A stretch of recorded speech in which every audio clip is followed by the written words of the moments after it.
Миний одоо өгсөн дөрвөн асуултанд бол та маш сайн хариулт өглөө. Хангалттай хариулт авлаа гэж би бодож байна. Ер нь цаашаа танд бас анхаарах зүйл бол миний сая тэр хамгийн сүүлийн хэлсэн энэ тэтгэвэр ахмад насны тэтгэврийг ер нь ингэж нэмий гэдэг тэр тал дээр одоо та ер нь ямар одоо бодлого юу өөртөө одоо байх юм. Гэтэл би сая хэллээ тийм ээ хөгжингөө орны тухай гэдэг. Тэн дээр та нэг жоохон нэгэн юу ойлголттой шиг байна л да.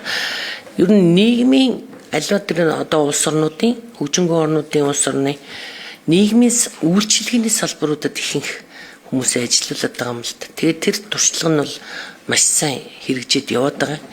Эсвэргээр үйлчилгээний салбарт ажиллаж байгаа ахмадууд одоо тэ аль салбарт ажиллаж чадах тийм насны энэ дээр одоо бас насны хязгаарыг бас тогтоох нь их чухал.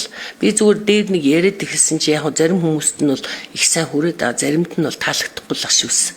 Тэгэхээр өнөөдөр тэр нь юу өгүүлж ийнэ гэхээр Монголын нийгэмд ер нь бүгдээрээ их тийм халамжид дуртай болцсон байна. Гүн орцсон байна. Тэгэхээр тэр сэтгэлгээнээс нь гаргаж бид одоо яаж тэр тэтгэврт гарсан ахмадуудыг хөдөлмөрийн ажлын байраар хангах вэ гэдэг дээр төрийн бодлого их чухал юм аа л гэдгийг хэлэх гэсэн. Тэгээд танд нэр дэвшигчийн тухайд амжилт хүсье. Баярлалаа.